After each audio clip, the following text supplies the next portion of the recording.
여러분, 제가요 생긴 건 좀 이래도 제가 시를 좀 좋아합니다.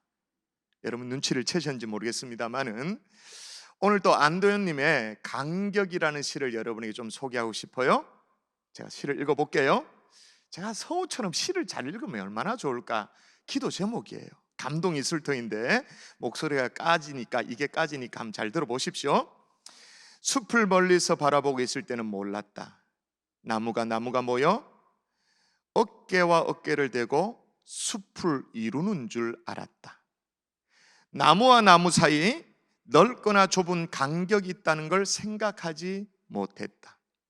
벌어질 대로 최대한 벌어진, 한 대 붙으면 도저히 안 되는, 기어이 떨어져서 있어야 하는 나무와 나무 사이 그 간격과 간격이 모여 우르를 창창 숲을 이룬다는 것을 산불이 휩쓸고 지나간 숲에 들어가 보고서야 알았다.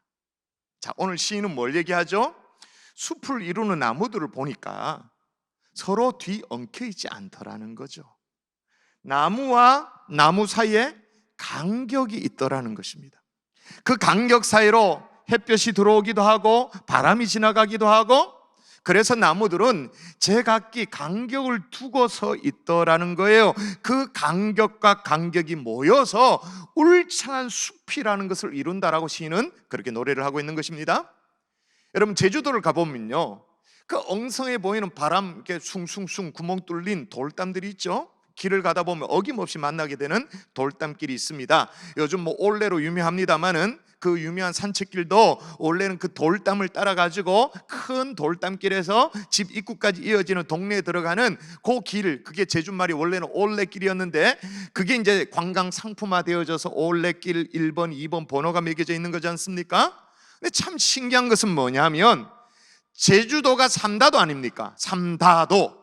뭐가 많다는 거예요? 첫 번째, 여자가 많죠. 또 돌이 많습니다. 그리고 마지막 세 번째 많은 게 뭐예요? 바람이 많아요.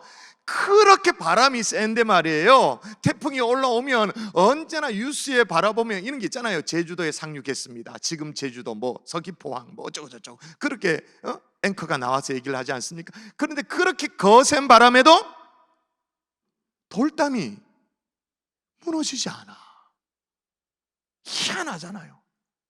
어김없이 태풍이 상륙하면 제주도를 지나가는데 돌담이 무너지지 않아. 신기하잖아요. 여러분, 태풍이 콘크리트 담벼락도 무너뜨리고 다 그렇게 무너뜨리는 이 돌담만큼 무너지지가 않아. 왜냐? 그 사이에 구멍이 나 있기 때문에. 그 구멍 사이로 바람이 지나가기 때문인 거죠. 여러분, 나무와 나무 사이의 간격이 이렇게 유익하고 돌담 사이의 간격이 유익하듯이 여러분, 좋은 간격이라는 게 있습니다. 유익한 간격이라는 게 있습니다. 우리도 근 1년이 넘게 사람과 사람 사이에 간격을 유지하며 살지 않습니까? 사회적 거리두기라고요. 여러분, 오늘 또 우리가 교회에 올 때 같은 식구끼리 한 차를 타고 들어왔습니다만은 그런 부부라 할지라도 예배당에 들어올 때는 간격을 두고 앉아야 되죠. 그래야 교회가 방역 지침을 어기지 않게 되어지는 거예요. 이걸 무시하는 성도들이 뭐 괜찮다, 그냥 아무렇게나 앉으니까 언제나 교회가 곤욕을 치러요. 여러분이 정확하게 그림존에 앉아 주셔야 돼요. 하여튼 우리가 하고 있는 이 사회적 거리두기가 어떤 의무라든지 방역 지침만이 아니라 유익함이 있다는 걸 여러분 생각해 보셨나요? 심지어 오늘 설교 제목처럼 이 아름다운 간격이 있을 수 있다는 걸 생각해 보셨어요? 제주도에 있는 돌담들처럼 간격이 있기 때문에 세파를 이길 수 있는, 간격이 있기 때문에 어떻게 해요? 어떤 태풍을 이길 수 있는 간격이 유익이 있다라는 거예요. 우리는 거리두기가 뭐 몇 단계냐, 이번에 완화 발표가 있었냐, 뭐 그런 것에 관심이 있습니다만은 솔직히 거리두기가 내 인생에, 우리 사회에, 우리 공동체에 어떤 유익이 있는지에 대해서는 별로 생각을 하지 않아요. 자, 그렇다면 이왕 해야 되는 거라면, 어쩔 수 없이 이왕 해야 된다는 거라면 이 유익을 놓치지 않는 지혜로운 하나님의 종들 될 수 있기를 주 예수 이름으로 축원합니다. 아멘. 마스크 쓰고 있지만 아멘 좀 하이소. 지혜로운 하나님의 종들 될 수 있기를 바랍니다. 아멘. 여러분, 철학자 칸트가 이런 얘기를 했어요. 내용이 없는 형식은 공허하고 형식이 없는 내용은 맹목적이다. 다시요. 내용이 없는 형식은 공허하고 형식 없는 내용은 맹목적이다. 이 한 문장이 현대 철학의 사조를 완전히 뒤집어 놨거든요. 이게 무슨 말이냐면 사회적 거리두기, 이걸 가지고 제가 설명드려 볼게요. 내용이 없는 형식은 공허하다. 이 말은 뭐냐? 사회적 거리두기라는 형식만 강조되어지면 그 본래 의도라든지 어떤 의미가 강조되지 않으면, 내용이 없으면 그렇게 형식적으로 하는 거리두기는 공허할 수 있다, 그 말인 거죠. 반대, 형식이 없는 내용은 맹목적이다. 내용은 있지만 형식이 또 무시된다면 사회적 거리두기 맹목적일 수도 있다, 그 말인 거예요. 그래서 오늘 아름다운 간격이라는 말씀의 제목을 함께 나누면서 우리가 이 거리두기라는 형식도 갖추지만 내용까지도 두루 갖춰서, 여러분 오늘부터 이제 백신 접종이 시작되어져서 우리가 느끼는 어떤 심령적인 느낌이, 이제 코로나도 뭐랄까요? 이제 마지막 고비를 이제 넘어가고 있는 거구나, 그런 어떤 느낌이 좀 들지 않습니까? 그렇게 느껴지는 이 시간을 참으로 의미 있게 보내는 진짜 지혜로운 하나님의 종들 될 수 있기를 주 예수 이름으로 축원합니다. 아멘. 축원합니다. 아멘. 자, 사회적 거리두기를 통해서 우리가 배울 수 있는 유익이 뭐냐? 거리두기 따라하십시다. 무례히 행하지 않는 것이다. 행하지 않는 것이다. 거리두기라는 게 뭐냐? 그 내용이 뭐냐? 진의가 뭐냐? 무례히 행하지 않는 것이다, 그 말이에요. 여러분, 우리가 읽은 지금 고린도전서 13장은 사랑장으로 유명한데 말이에요. 제가 몇 년 전에 이 본문을 가지고 설교할 때도 제가 말씀을 드렸어요. 우리가 사랑이라고 말하면 사랑은 관념적인 것이라고 생각할 때가 굉장히 많아요. 그런데 성경은 구체적인 행동으로 사랑장을 설명을 하고 있죠. 사랑은 뭐를 하는 것이다, 뭘 하지 않는 것이다 라는 식으로 행동으로 묘사를 한다 그래요. 그래서 사랑은 명사가 아니라 동사다, 그렇게 제가 말씀드린 적이 있었습니다. 다시 복습을 해보면 오늘 본문 4절부터 7절까지의 내용을 다시 풀어서 읽어드릴 텐데, 생략된 주어 사랑을 다 다시 살려서 집어넣어서 읽으면 이렇게 되어집니다. 사랑은 오래 참습니다. 사랑은 온유합니다. 사랑은 시기하지 아니합니다. 사랑은 자랑하지 아니합니다. 사랑은 교만하지 아니합니다. 사랑은 무리에 행하지 아니합니다. 사랑은 자기의 유익을 구하지 아니합니다. 사랑은 성내지 아니합니다. 사랑은 악한 것을 생각하지 아니합니다. 사랑은 불의를 기뻐하지 아니합니다. 사랑은 진리와 함께 기뻐합니다. 사랑은 모든 것을 참습니다. 사랑은 모든 것을 믿습니다. 사랑은 모든 것을 바랍니다. 사랑은 모든 것을 견딥니다. 그러니까 사랑이 15개의 서술어로 지금 구성돼서 설명되고 있는데, 다시 말하면 이게 동사로 다 묘사돼요. 동사. 그 말은 무슨 말이냐? 사랑은 관념적인 것이 아니라 어떤 느낌, 그 정도, 뜬구름 잡는 거, 그 정도가 아니라 구체적인 행동이라는 거예요. 근데 이 15개 서술어를 나눠보면 둘로 나눠진다고 예전에 설명드렸어요. 하나는 사랑하기에 뭘 한다라는 거예요. 뭘 한다. 7가지 동사입니다. 한번 보세요. 여기 자막이 준비되어 있습니다. 여러분 한번 읽어볼까요? 7가지. 사랑은, 자막을 가지고 읽어볼까요? 시작. 사랑은 오래 참습니다. 사랑은 온유합니다. 사랑은 진리와 함께 기뻐합니다. 사랑은 모든 것을 참습니다. 사랑은 모든 것을 믿습니다. 사랑은 모든 것을 바랍니다. 사랑은 모든 것을 견딥니다. 자, 사랑하기에 뭘 한다라는 서술어가 7개. 반면에 사랑하기 때문에 뭘 하지 않습니다. 총 15개라 그랬으니까 하지 않는 게 8개입니다. 자, 하지 않는 것 제가 읽어볼까요? 사랑은 시기하지 아니합니다. 사랑은 자랑하지 아니합니다. 사랑은 교만하지 아니합니다. 사랑은 무례히 행하지 아니합니다. 사랑은 자기의 유익을 구하지 아니합니다. 사랑은 성내지 아니합니다. 사랑은 악한 것을 생각하지 아니합니다. 사랑은 불의를 기뻐하지 아니합니다. 그런데 그 중에 사랑은 무례히 행하지 않는다라고 설명해요. 여러분, 최근에 우리가 예민하게 생각하고 실천하고 있는 이 거리두기를 통해서 배울 수 있는 것이 뭐냐? 바로 이건 거예요. 사랑장에서 말하고 있는 무례히 행하지 않을 수 있는 방법을 우리가 배울 수 있는 거죠. 거리두기라는 형식 속에 담을 수 있는 내용이 뭐냐? 무례히 행하지 않는 예의를 담을 수 있는 거예요. 최근에 저는요, 인사할 때 처음에는 이제 요즘 사람들 만나면 악수를 못 하잖아. 하면 안 되잖아요. 그죠? 악수를 못 하니까 뭘 제대로 인사를 못 한 것 같아서 영이 이상해, 이게. 그러니까 이제 어울리지도 않는, 이제 악수를 못 하니까 대충 악수 대신으로 우리가 뭘 합니까? 어울리지도 않게 서로를 향해서 주먹질을 해. 주먹. 뭐 지금도 그렇게 하잖아요. 주먹해요. 제가 한번 그렇게 얘기한 적 있죠. 어설프게 그렇게도 하지 말자. 주먹질 이런 것도 하지 말고 그냥 깨끗하게 그냥 목례로 인사를 하자. 그렇게 말씀드린 적이 있었어요. 그래서 제가 뭐 목례로 인사를 했어요. 저도 그렇게 얘기는 했습니다만은 주먹질 그런 거 하지 말고 뭐 이렇게 접촉하지 말고 아예 하지 말고 목례로 하자라고 말은 했습니다만은 저도 목례로만 인사를 하니까 이게 좀 이상한 거예요. 목이 고든 백성이 되어져 가지고 목이 잘 안 굽혀져. 뭔가 또 싱겁기도 하고 뭘 좀 덜 인사한 것 같고 좀 이상한 거예요. 그랬는데 처음에는 그랬는데 말이에요. 시간이 좀 지나니까 어떤 일이 벌어졌을까요? 우리 민족 고유에 가지고 있는, 전통적으로 가지고 있는 인사 예법이 다시 살아나는 듯한 목례. 그죠? 목례 속에 더 마음이 담기더라고요. 예전에 우리 악수를 할 때는 사람이 악수 이렇게 쑥쑥 하고 지나갔어요. 근데 목례를 하기 시작하니 이게 마음이, 왜냐하면 사람을 쳐다봐야 돼. 악수를 할 때는 딴 데 쳐다보고 손만 잡으면 이게 인사가 된 걸로 이해되어지는데, 목례는 저 사람이 내가 인사하고 있으니까 눈이 마주쳐야 되잖아요. 그러니까 내가 인사하고 있다는 시그널을 주기 위해서라도 허리 각도가 더 굽혀져야 돼. 예의가 살아나는 거예요. 그래서 여러분, 성경에 무례히 행하지 않는다라고 말할 때 그때 이 예의라는 말이, 예의 바르다라는 이 말이 원래는 콜텟이라는 이 단어가 콜트라는 궁정이라는 단어에서 유래가 되었어요. 그러니까 말 그대로 품격 있는 삶의 태도인 거죠.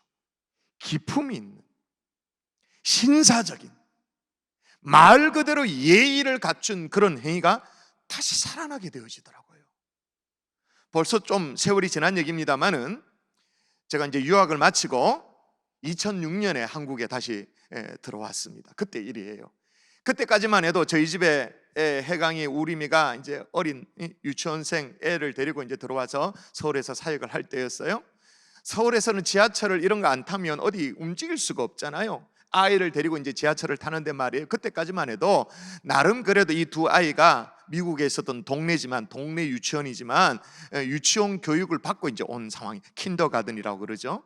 그래서 이제 교육을 받았는데, 사람들이 이렇게 모여 있으면 길을 터달라고 먼저 양해를 구해야 한다. 이게 온몸으로 배워졌어요. 그래서 밀치고 지나가는 것이 아니라 Excuse me라고 말하고 양해를 구하고 비켜줄 때까지 기다리고 있다가 지나가야 된다. 그렇게 배웠어요. 그렇게 살았어요. 그리고 나도 모르게 사람을 이렇게 치고 지나가면, 스치듯 지나가면, 그렇게 사람에게 이렇게 서로 닿으면 I'm sorry라고 사과를 해야 된다고 그렇게 배웠어요. 자, 한국에 들어왔습니다. 저는 그래도 토종 한국 사람 아닙니까? 그죠? 그러니까 한국에 온 지 일주일 만에 적응이 다 돼버려. 그냥 바로 적응이야. 막 밀치고 뚫고 뭐 이스큐즈미가 어디 있습니까? 그냥 밀고 들어가고 막 지하철에 의자 있으면, 그 빈자리 있으면 막. 근데 우리 아이는 태어나서 계속 그런 교육을 받다 보니까 온몸으로 그게 각인되어 있으니까 길을 가지를 못하는 거예요. 이게 연신 부딪히게 되니까 계속 뭐라고요? Excuse me를 해야 되는 거예요. 안 비켜주니까 갈 수가 없는 거예요. 스치듯 지나가니까 I'm sorry를 계속 길을 갈 수가 없는 거예요. 그때 제가 알게 되어졌죠. 이야, 이런 차이가 있구나. 물론 그것도 한 달 만에 끝. 한 달 만에 그냥 확. 그때 우리 집 아이가 하는 얘기가 있었어요. 뭐냐면, 아빠 왜 사람들이 예의가 없어요? 왜 예의가 없죠? 치고 지나갔으면 왜 쏘리라고 하지 않죠? 라고 얘기를 하는 거예요. 그래도 제가 자존심이 상해가지고 동방예의지국에 예의가 없다라고 항변 한번 물어오니까 제가 좀 자존심이 상해가지고 못 들은 척하고 지나쳤어요. 그랬는데 2009년입니다. 2009년에 이제 경산주항에 담임 목사로 부임을 하고 첫 단기 선교팀을 인솔해가지고 중국을 다녀왔어요. 제 기억으로 그때 중국 열차를 타고 말이에요. 대련 지역을 갔던 기억이 있는데, 그때 와 정말 깜짝 놀랐어요. 사람들이 말이요 벌떼처럼 막 열차에 막 달려드는데 와 무섭더라고요. 확 몰려가지고 어깨 치는 거 이건 말할 것도 없고 막 더듬고 막 당황스러울 정도로. 근데 아무런 사과가 없어. 물론 제가 사과를 해도 못 알아들었겠죠. 이 사람들 excuse me를 해도 못 알아들었겠죠. 밀치고 막 날린 거예요. 아마 지금은 그렇게 하지 않으리라 생각되는데 하여튼 지금 십몇 년 전에는 그렇게 했었어요. 그때 저도 우리 집 아이가 생각했던 것과 똑같은 생각을 했어요. 왜 사람들이 예의가 없지? 싫은 거예요 그게. 근데 지금은 우리는 참 아이러니하게도 코로나 덕분이라고 말해야 될지 모르겠습니다만은 강제적으로 거리두기를 하면서 무례히 행하지 않게 되어진 거예요. 여러분 남천 강변 제가 산책 신방도 얘기했습니다만은 남천 강변을 산책을 해도 사람들이 이렇게 마주 오면 이제 서로 피해요. 그죠? 서로 인격적인 거리두기를 할 줄 알게 되어졌어요. 이제는 여러분 사람들이 다가온답니다. 저게 다가오면 저게 잠재적 확진자지 이래가 의심해가지고 바이러스 덩어리 온다 저 덩어리 온다 이래가지고 피하는 것이 아니라 슬슬 경계해서 피하는 것이 아니라 이제는 우리가 좀 수준을 올려서 서로에 대한 배려로 자리를 내어줄 줄 아는 예의로 자리 잡을 수 있기를 주 예수 이름으로 축원합니다. 아멘. 어쩌면 우리는요 무례하지 않도록 하기 위해서 지금 값비싼 수업료를 치우면서 지금 공부하고 있는 중인지도 몰라요. 제가 경산중앙교회 부임을 하고 그때 기억나시는 분 있을 거예요. 아주 기겁을 하면서 얘기했던 스토리가 있어요. 뭐냐면 어떤 분이 장의자 이렇게 장의자 있으면 긴 우리 본당의 장의자 길이가 좀 길지 않습니까? 입구 쪽에 앉아 있어요. 남자분이었어요. 앉아 있는 거예요. 안쪽으로 들어가서 앉아주면 얼마나 좋겠어요? 근데 꼭 그 자리를 고집하는 거예요. 젊은 여자분이 그 안쪽 자리로 들어가고 싶었는데 그냥 그 자리를 버티고 앉아가지고는 어떻게 이제 스탠스를 취했냐면 제가 목격했기 때문에 제가 깜짝 놀라 기겁을 했죠. 앉아 있으면서 지나가라는 거예요. 남자고 지금 젊은 여자분이 저 안에 자리에 들어가고 싶어서 이렇게 이렇게 제스처를 취하니까 뒤에 이렇게 하면서 지나가라는 거예요. 나 얼마나 민망한지. 그 상황 자체가 굉장히 민망한 포지션이라는 거 아시죠? 야, 일어나서 안쪽으로 들어가 앉는 게 그게 왜 안 되지? 정 안쪽 자리가 싫고 입구 자리가 좋으면 들어가기를 원하는 성도가 있다면 일어나서 들어갈 수 있도록 자리를 배려해 주는 게 그게 왜 안 되지? 깜짝 놀랐어요 제가. 근데 지금은 어떻게 돼요?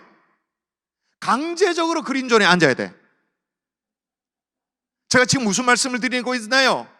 지금 우리는 강제적으로 값비싼 수업료를 지불하고서라도 정말로 예의를 배우고 있는 거죠. 품격 있는 매너를 배우고 있는 거예요. 인격적인 거리두기를 할 줄 아는 그런 것들을 배우고 있는 중이에요. 제가 거리두기라고 하니까요 우리 부부 사이에 있었던 일인데요. 여러분 저를 좀 아시는 분은 저는 러브 랭귀지가 터치예요. 이렇게 좀 이렇게 살결이 이렇게 닿는 걸 참 좋아해요. 그래서 저는 잠잘 때도 좀 칭얼거리면서 잘 때가 막 치대면서 잔다 그러잖아요. 다리도 올리고 막 이렇게 막 이렇게 하고 막 끌어안고 이런 걸 좋아해요. 근데 제 아내는 그런 걸 정말 싫어해. 살결 닿는 것 자체가 싫어해. 그 내가 이제 이렇게 치대면서 자려고 하면 제 아내가 뭐라고 말했을까요? 그러시면 안 돼요. 사회적 거리두기 해야 돼요. 이러지 마세요. 부부 사이에 거리두기가 필요합니다. 뭐 이렇게 얘기하는데 여러분 어떤 분은 그럴 거예요. 너무 그렇게 거리두기로 예의를 따박따박 지키면 인간미가 없는 거 아닌가? 맞아요. 그럴 수 있어요. 근데 여러분 생각해 보셨나요? 지구가 태양이 꼭 필요해. 여러분 태양이 진짜 필요하잖아요. 태양이 없으면 지구는 살아남지 못하잖아요. 지구가 태양이 꼭 필요하다고 해서 더 가까이 가면 어떻게 될까요? 달이 지구가 좋다고 해가지고 달려와서 안 끼면 어떻게 되어질까요? 여러분 별빛이 찬란하고 고운 것은 그 빛이 아주 멀리서 아주 오랫동안 출발해서 지금 우리 눈에 닿았기 때문에 아름다운 거예요. 여러분 아름다움이라는 것은 거리가 유지되어질 때 아름답게 보이는 줄 믿습니다. 아무리 사랑해도 아무리 가까워도 서로에게 지켜야 될 좋은 간격이라는 게 있다, 그 말인 거예요. 그 간격 사이로 뭐예요? 바람이 지나가는 거예요. 신선함이 유지되어지는 거예요. 동의하십니까? 아멘. 여러분, 우리가 마스크를 착용합니다. 최소 1m 이상의 어떤 거리두기를 유지합니다. 5인 이상 집합금지 그거 순종합니다. 그런 형식도 갖추는 거 중요합니다만은 서로 간의 간격에서 예의를 회복하는 내용이 있는 거리두기를 할 줄 아는 하나님의 종들 될 수 있기를 주의 이름으로 축원합니다. 아멘. 또 하나 있습니다. 따라하십시다. 거리두기는 거리두기는 사랑이다. 사랑이다. 뭐라고요? 거리두기가 뭐라고요? 사랑이다. 여러분, 고린도전서 13장에 사랑은 무례히 행하지 아니하며 그렇게 말했어요. 무례히 행하지 않는 것이 아무리 가까워도 함부로 말하지 않고 함부로 행동하지 않고 정말로 아름다운 거리를 유지하는 것, 무례히 행하지 않는 것이라고 말했다면, 근데 그게 뭐라고요? 무례히 행하지 않는 그게 사랑이래. 사랑은 무례히 행하지 않고요. 그러므로 거리두기는 사랑이라고 우리가 정의를 할 수 있는 거죠. 얼마 전에 한 목사님과 대화 중에 이런 얘기를 하시는 거예요. 하나님은 우리에게 감당할 시험 밖에는 주시지 않는다. 그리고 하나님 미쁘사 혹시 시험 당할 쯤에 피할 길을 내신다. 여러분 아멘이시죠? 한번 읽어볼까요? 자, 한번 읽어보십시다. 사람이 같이 시작. 사람이 감당할 시험 밖에는 너희가 당할 것이 없나니 오직 하나님은 미쁘사 너희가 감당하지 못할 시험 당함을 허락하지 아니하시고. 아멘. 그 다음이 또 중요합니다. 제가 읽어볼게요. 시험 당할 즈음에, 혹 시험 당할 즈음에 또한 피할 길을 내사 너희로 능히 감당하게 하시느니라. 할렐루야. 아멘이시죠? 근데 하나님 우리에게 피할 길을 내주시는데, 이 목사님 얘기예요. 코로나 상황 속에서 하나님이 예비한 피할 길이 뭐냐? 이분의 얘기가 뭐냐면 사회적 거리두기가 피할 길이라. 하나님이 예비해 놓은 피할 길. 또 필요하면 인터넷 예배가, 온라인 예배가 하나님이 예배해 놓은 피할 길이라고 그렇게 해석을 하시는 거예요. 그래서 예수쟁이들이, 그리스도인들이 이웃에게 걱정과 근심거리가 되지 않으면서도 예배를 쉬지 않을 수 있는 방법, 인터넷 예배라는 하나님이 예배하신 피할 길이 있다라고 그렇게 설명한 거예요. 그러면서 그 모든 것을 우리는 방역의 이유로만 하는 사람들이 아니라 사랑으로 해야 된다라는 거예요. 여러분, 우리가 카페나 식당에 가면 이제 테이블에 앉습니다. 그러면 저기에 앉아 있는 사람 좀 띄어서 이제 그런 마음이 있잖아요. 그 붙어 있지 않고 옆에 비어 있으면 좀 거리를 두고 앉잖아요. 그런데 그렇게 앉을 때도 저게 먼저 들어 앉아 있는 그 사람들이 문제니까 조금 위험하니까 따로 떨어져 앉는 것이 아니라 어떤 마음으로요? 내가 저분들에게 위협이 될 수 있으니 내가 따로 앉아주는 거죠. 저것들이 어떤 인간들인지 모르니까 따로 앉는 게 아니고, 저것들이 의심스러우니까 따로 앉는 게 아니고, 내가 다른 사람들에게 부담이 될 수 있으니 따로 앉아주는 거죠. 개념이 다른 거죠. 다른 사람에 대한 회피가 아니라 사랑으로, 배려로, 관점이 완전 다른 거예요. 그래서 제가 얼마나 이게 감동이 되었던지요. 그런데 더 감동이 되는 게 뭐냐? 이 얘기를 한 사람이 누구냐?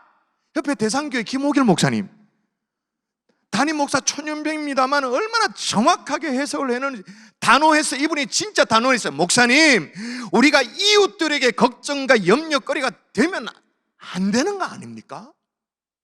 우리 예수 믿는 사람들이, 하나님을 아버지로 믿는 사람들이 이 이웃들에게 걱정과 근심거리가 되면 그러면 안 되는 거 아닙니까? 그런데 그게 담임 목사님 초년병만의 얘기가 아니라 그게 성경 얘기예요. 자, 이런 시각으로 고린도전서 13장을 보면 오늘 펼쳐둔 이 사랑장의 첫 시작이 뭐냐? 예수 안 믿는 사람들도 이 첫 시작은 다 알아요? 사랑은 언제나 오래 참고, 뭐 노래로 있잖아요. 사랑은 오래 참는 거래. 아니, 1년 넘게 참아왔는데 더 어떻게 참으라? 거리두기를 더 어떻게 하라? 오늘 또 2주 연장 발표했었잖아요. 그런데 사랑은 또 온유하답니다. 사랑은 오래 참는 거래요. 답답하긴 하지만 어떻게 그를 살 수 있겠는가? 어떻게 그게 가능한가? 대답은 뭐냐? 사랑으로 하라. 웬만하면 그냥 그런 줄 알고 지나갈 수 있겠는데 사랑장을 설명하는 제일 마지막에 뭐라고 말했냐면 읽어볼까요? 자, 사실은 사랑은 다 있습니다. 그 주어가 빠져 있어서 그렇지. 뭐예요? 시작. 모든 것을 참으며, 모든 것을 믿으며, 모든 것을 바라며, 모든 것을 견디느니라. 모든 것을 참으며, 모든 것을 믿으며, 모든 것을 바라며, 모든 것을 뭐 한다고요? 견디느니라. 여기에 주어가 생략되어 있어서 그렇지. 주어가 뭐냐? 사랑은. 그러므로 거리두기를 어떻게 해야 한다고요? 사랑으로. 앞으로 거리두기를 얼마간 더 해야 될지 잘 모르겠습니다만은 그것도 우리가 어떻게 해요? 사랑으로. 아멘이십니까? 아멘. 카릴 지브라는 사람이 사랑을 지켜가는 아름다운 간격이라는 또 시가 있어요. 제가 오늘 시로 시작했으니까 시로 또 얘기를 해볼게요. 사랑을 지켜가는 아름다운 간격. 함께 있되 거리를 두라. 그래서 바람이 너희 사이에 춤추게 하라. 서로 사랑하라. 그러나 사랑으로 구속하지는 말라. 함께 노래하며 춤추며 즐거워하되 서로는 혼자 있게 하라. 마치 현악기의 줄들이 하나의 음악을 울릴지라도 줄은 서로 혼자이듯이 서로 가슴을 주라. 그러나 서로의 가슴에 묶어 두지는 말라. 함께 서 있으라. 그러나 너무 가까이 서 있지는 말라 라는 내용인데 그 제목이 뭐냐? 사랑을 지켜가는 아름다운 간격. 그러므로 우린 수준 높게 거리두기를 해야 돼요. 거리두기는 뭐라고요? 사랑이라고 말할 수 있는 거죠. 자, 그럼 마지막으로 이렇게 거리두기가 다시 예의를 발견할 수 있는 유익이 있고 거리두기가 사랑이라는 것도 어느 정도 알겠는데 정말로 아름다운 간격이라는 게 있기는 한가? 그냥 어쩔 수 없이 거리두기를 해야 되니까 그냥 아름답다라고 미화해서 그렇게 얘기하는 거 아닌가? 여러분 어떠세요?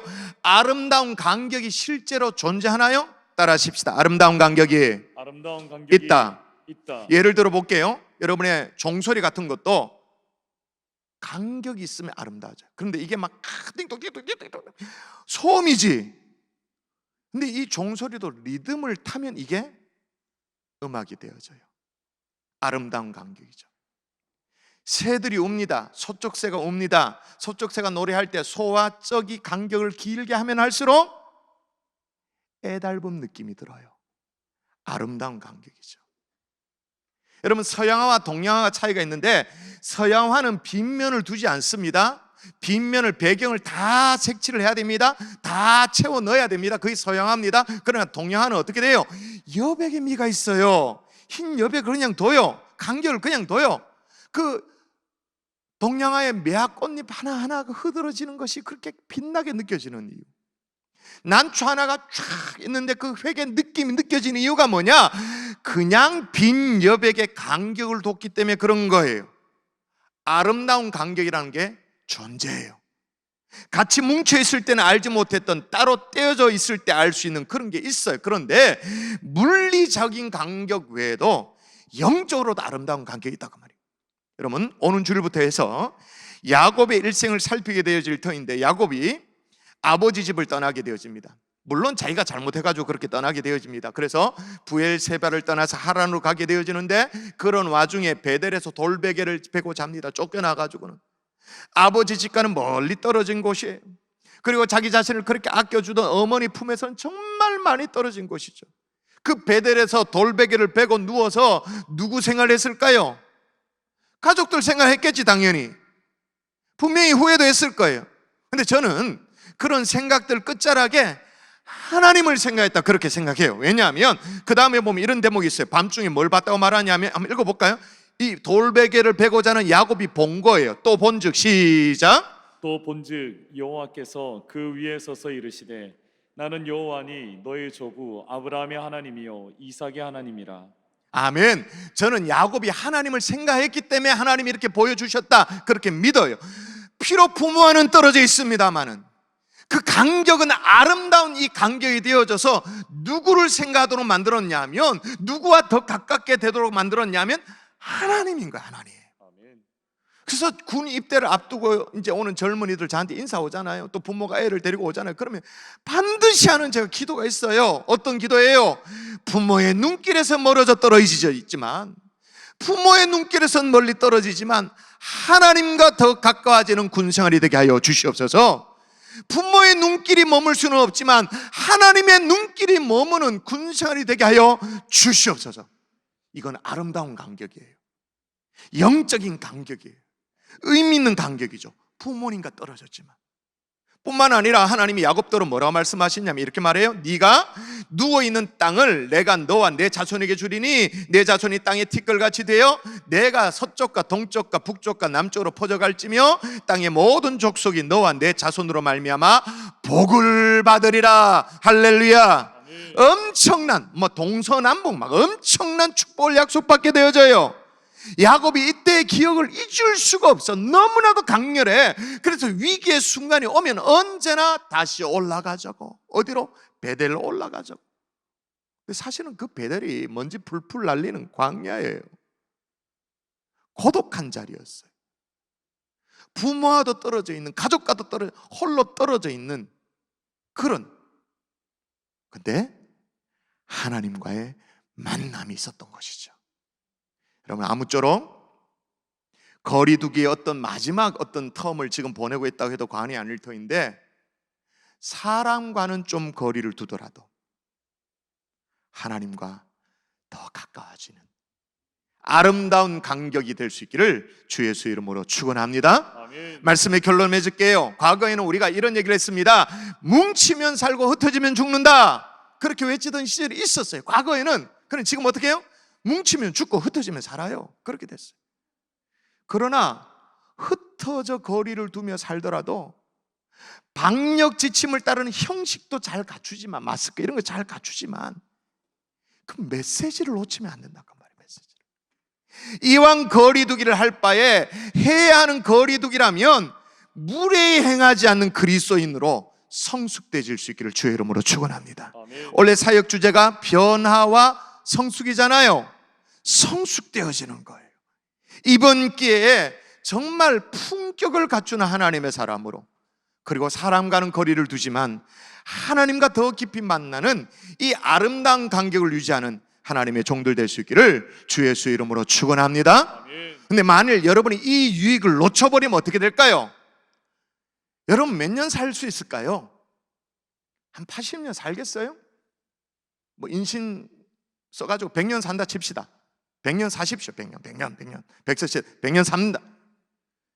100년 사는 우리의 생애 가운데 2020년, 2021년 2년을 날려버렸다. 이건 너무 아깝지.